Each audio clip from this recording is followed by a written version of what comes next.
Alors, on va parler un tout petit peu de spéculation et je vais dire quelque chose que je dis très souvent, c'est arrêter de regarder le prix. Arrêtez de regarder le prix, regardez ce qu'il y a au bout de l'étiquette. Arrêtez de parler de spéculation, essayez de comprendre ce qu'il y a au bout de l'étiquette du prix. Alors pourquoi? Parce que, si vous savez, il y a quelques semaines, il y avait, FTX, n'est pas Bitcoin. Enfin, FTX était comparé à Bitcoin alors que c'est pas du tout la même chose, ça on l'avait bien dit. Et ben, j'ai vu aussi à quelques reprises, des gens qui disaient que la finance décentralisée, l'échec d'FTX représentait l'échec de la finance décentralisée, alors que ces dernières semaines, Ledger n'a jamais autant vendu, de ses matériels, de cold wallet et que du coup les protocoles de DeFi se portent plutôt bien. Alors oui, ETF n'est pas la finance décentralisée. C'est marqué dans le titre, c'est quand même pas compliqué, hein. Finance décentralisée, ça veut bien dire ce que ça veut dire. Et donc, ce qui est intéressant, c'est que j'ai fait un petit post il n'y a pas très longtemps pour donner des petits parallèles, permettre aux gens de comprendre les choses. FTX et la finance centralisée, c'est effectivement le monde de la crypto, de la même manière que le métro et le vélo sont dans le monde des modes de transport. On peut prendre le métro, on peut prendre le vélo, tous les deux sont un mode de transport. Et aucun homme politique, aucun élu européen ne vous dira que s'il y a un accident dans un métro, s'il y a une explosion de gaz à l'intérieur d'un métro, cela prouve bien que les pistes cyclables ne fonctionnent pas. Pas du tout. C'est exactement la même chose. L'échec de FTX met justement le doigt sur l'intérêt de la finance décentralisée. Ce n'est pas parce qu'on est dans le même monde qu'on est exactement dédié à faire la même chose.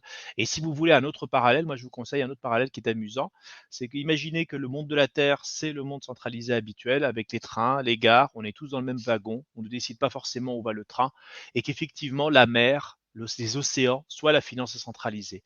Et bien en fait, pour passer de la mer à la terre et aussi de la terre à la mer, il faut une structure qu'on appelle les ports. Et les échangeurs, j'ai l'impression un peu que c'est les ports entre ces deux mondes. C'est les installations portuaires qui permettent effectivement, avec les trains, avec leur Fiat qui s'y attachent, pouvoir après par la suite partir en bateau. Et ben voilà, c'est pas parce qu'un port se fait piller, c'est pas parce que des gens au niveau des quais ont volé ce qu'il y avait à l'intérieur des bateaux que naviguer est dangereux. C'est peut-être laisser son bateau à quai qui est dangereux. Et donc, c'est ça qui est important, c'est de pouvoir comprendre. Donc, regardez au bout de l'étiquette et comprenez ce qu'il y a derrière. Ça vous permettra de dire des choses. Parce que si on ne regarde que les prix, on va faire comme Madame Zaki, qui il n'y a pas très longtemps sur LinkedIn, a fait une énième comparaison entre l'or et Bitcoin en ne se basant que sur le prix de l'or, que sur le prix du Bitcoin. Forcément, ce qui a le prix de l'or ne veut pas dire de tout ce qui est de l'or. Et ce qui est le prix du Bitcoin ne veut pas dire tout ce qui est Bitcoin. En l'occurrence, moi, je me réconforterais en lisant la déclaration de Wozniak, l'un des cofondateurs d'Apple, le cerveau technique de Apple, celui grâce à qui, d'une certaine manière, on se retrouve avec des ordinateurs dans la poche, quelqu'un qui a changé le monde et qui a dit que Bitcoin est de l'or mathématiquement pur. Moi, j'ai infiniment plus confiance dans la prédiction et dans la vision de quelqu'un comme Wozniak que quelqu'un qui a passé sa vie à juste lire des courbes et qui n'a peut-être rien créé de vraiment pertinent. Bitcoin, ce n'est pas ses prix, ce n'est pas son prix, c'est son réseau, c'est sa puissance. Bitcoin, c'est un coffre-fort, ce n'est pas juste un ornement, c'est un outil de transfert incensurable, c'est un registre immortel à l'heure d'étage impeccable, c'est une politique monétaire saine et durable, c'est la colonne vertébrale d'un futur en construction. Ce n'est pas juste un prix Bitcoin, ce n'est pas juste quelque chose pour décorer. Et bien entendu qu'on utilisera l'or en catalyseur chimique, bien entendu qu'on l'utilisera pour ses propriétés électroniques, mais ce n'est pas ça qui définit le prix des choses. C'est tout ce qu'il est capable de faire. Et bon, parlons un tout petit peu de Bitcoin, mais parlons aussi un tout petit peu d'Ethereum et d'EVM, puisque le but aussi de certaines de ces blockchains, c'est de pouvoir mettre en place des applications. Et moi, ce lundi, j'ai passé la journée entière à voir 40 projets défiler, en réalité qu'une vingtaine, puisque notre équipe s'occupait des 20 autres. Et je tenais à saluer pendant cette chronique les personnes qui m'ont accompagné pendant ce moment, parce qu'il était précieux. Jonathan Yamas, Dorian Mouton, Kevin Crow, Maxime Evrard de Alira, François Rinest et Bastien Eballard qui bossent avec nous presque continuellement, Cyril Castagnet, le formateur développeur, et Gaëtan, le formateur des consultants. Et donc, ce sont des personnes, effectivement, qui ont eu le plaisir de voir défiler ces 40 projets. Alors, je ne vais pas tous les citer parce que la chronique ne serait que trop longue. Je ne vais pas donner les détails car je veux qu'ils gardent un peu la primeur puisque certains de ces projets finiront peut-être un jour par être dans le monde entrepreneurial, si j'ose dire, pour pas dire le monde réel. Et ben voilà, nous avons de l'oracle utilisant de l'IA, du financement participatif, des réseaux pour les acteurs de la construction durable, la tokenisation d'ordonnances médicales, la gestion d'espaces publicitaires avec des NFT, de financer les rénovations énergétiques, de la DeFi avec de la redistribution sur des acteurs écologiques, encore une fois, l'apprentissage des tokens avec des tokens pour récompense, des CV sous forme de NFT, de la sécurisation des données médicales, la création de maisons d'édition décentralisées, j'adore ce projet, rapatriement de fonds à l'international, du reply to earn pour encourager les gens à participer au sondage, de la traçabilité d'équipements, de l'investissement locatif par token, du travel to earn, de la certification de projets de luxe, du bike on chain, du carnet d'entretien automobile avec de la traçabilité du matériel, de la traçabilité aussi des déchets, des objets de collection par NFT, du My Data, du la DeFi simplifié, du sport et de la crypto, du RB en Web3, du vin et du NFT, des appels d'offres publics. Je n'en ai fait que la moitié, il en reste encore une vingtaine. Mais voilà, ça, c'est pas du prix, ça, c'est ce qu'il y a derrière l'étiquette. Et donc, ne pensez pas au prix des choses, pensez ce que ces choses vous permettront de faire. Merci à toutes celles et ceux qui m'ont écouté de l'avoir fait.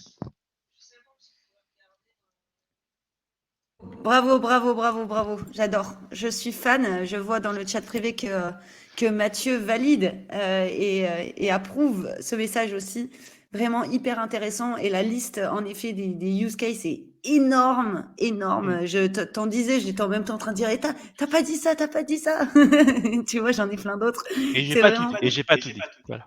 Et t'as pas tout dit, ouais. Et c'est fou, tout ce que ça nous offre. Et en fait, moi, là, je fais une petite réflexion ces derniers temps sur la valeur. Donc, j'ai écrit 2 articles et je vais en sortir d'autres. C'est juste, voilà, j'ai pas le temps.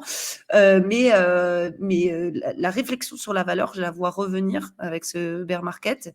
Et au final, la valeur des choses, c'est plus ça qui nous intéresse que le prix, quoi. C'est vraiment à quoi ça sert, qu'est-ce que ça résout, et la valeur va devoir se corréler au prix, enfin plus que se corréler, c'est-à-dire elle va devoir être égale, le prix va devoir être égal à la valeur, et donc ça, on attend de voir, et dans un monde libéral comme celui des cryptos, même si il est déjà plus trop libéral puisque il y a déjà des forces politiques qui jouent, mais au final, c'est quand même le jeu aussi du libéralisme. Et disons que enfin, c'est hyper intéressant, quoi. C'est fou de voir tout le travail qu'il y a à faire. Et puis, je voudrais quand même dire que parce qu'on a parlé des tokenomics, on a parlé de beaucoup de choses aujourd'hui, au final, en regroupant toutes les startups qui sont venues, et puis la chronique de Carlita tout à l'heure et la tienne. Mm.